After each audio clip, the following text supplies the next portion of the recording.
18 ذی الحجہ امیر المومنین خلیفۃ المسلمین حضرت سیدنا عثمان غنی رضی اللہ تعالیٰ عنہ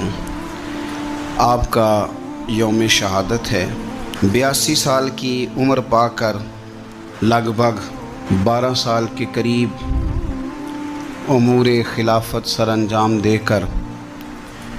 حضرت عثمان غنی رضی اللہ تعالیٰ عنہ 18 ذی الحج کو قرآن پاک کی تلاوت کرتے ہوئے شہید ہو گئے۔ حضرت سیدنا عثمان غنی رضی اللہ تعالیٰ عنہ پیکر شرم و حیا تھے، پیکر شرم و حیا۔ آپ فرمایا کرتے تھے کہ جب سے میں نے حضور سید عالم علیہ السلام کے چہرہ نور کی زیارت کی ہے، میں نے کبھی اپنی شرمگاہ کو بھی نہیں دیکھا، اور جب سے میں نے یہ اپنا ہاتھ حضور کے دست اقدس میں دیا ہے، میں نے یہ سیدھا ہاتھ کبھی گندگی کو نہیں لگایا۔ آپ نے اپنی زندگی شرم و حیا کے اندر ڈھل کے گزاری